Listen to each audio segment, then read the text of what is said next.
Welcome to this explainer. Think of this as your high-rise exam construction workshop. I'm stepping in as your chief architect today, and we are cracking open the Cambridge Principal Examiner reports. Our goal?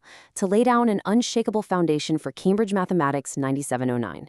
We're zeroing in on the exact schematic layout you need to conquer the derivative of x to the power of n, and of course, the intricately layered chain rule.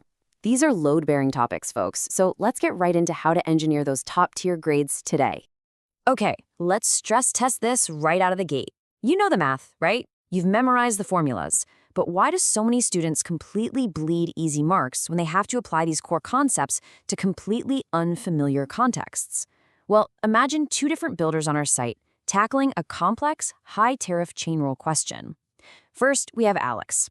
Alex just stacks way too many unorganized factual bricks, writing down every derivative rule without any clear structural path. Then we have Sam. Sam focuses purely on a flashy exterior design, just guessing the final expanded polynomial, but totally forgets to build the load-bearing sentence structures and logical working out. What happens? Both of their exam responses completely collapse under the examiner's rigorous review. Let's look at exactly why that happens. Section 1. Top 3 examiner warnings. The differentiation trap.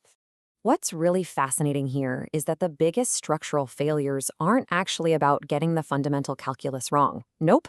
It almost always comes down to poor formatting and totally ignoring the specific context of the question. Going back to our builders, when Alex and Sam mapped out their mathematical steps on the grid, they forgot to ensure their analytical depth was securely anchored to the constraints of the actual exam paper. For instance, if a specific rate of change context demands a certain format, but you fail to anchor your chain rule to that context, your whole argument is basically built on quicksand.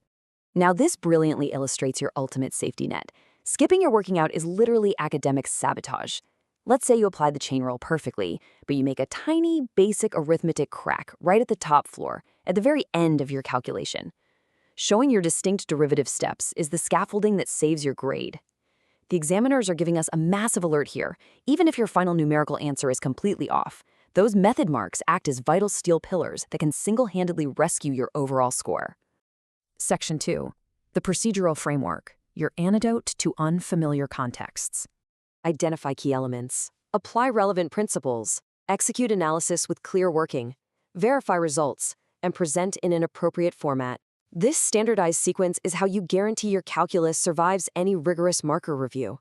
Think about mapping this onto a digital grid for differentiation. First, you identify those inner and outer functions for the chain rule. Then, you apply your principles, like the x to the power of n rule. Next, you execute the algebra with crystal clear working, verify the structural logic, and present it flawlessly. Following this exact step-by-step blueprint proves true conceptual understanding to the examiner. Section 3. Securing your method marks. But hey, hold on a second. Time for a quick site inspection. To fortify your academic foundations and get weekly structural grade upgrades, make sure you subscribe to Ace the Exams at AC Exams right now and turn on all those notifications. Okay, inspection over. Let's get back to the blueprint. Think of the method mark strategy as your hidden superpower. It is the official process of getting credit for your evidence-based mathematical reasoning. It's how you flawlessly weld your evidence to your analysis. Before you even think about plugging in complex numbers or tackling a massive composite function, explicitly state your foundational formula. Writing out that the derivative equals n times x to the power of n minus 1 is exactly how you lock in process marks. You're basically getting paid in marks just for proving your process. Now let's run a live audience diagnostic. Look at the stark contrast between these two approaches. Providing a naked final answer gets you absolutely 0 method marks. Nothing. It's a total structural gap. But look at the other side. A well-structured mistake actually saves your grade. If you just write down the final calculation, you leave the examiner totally guessing about your foundation.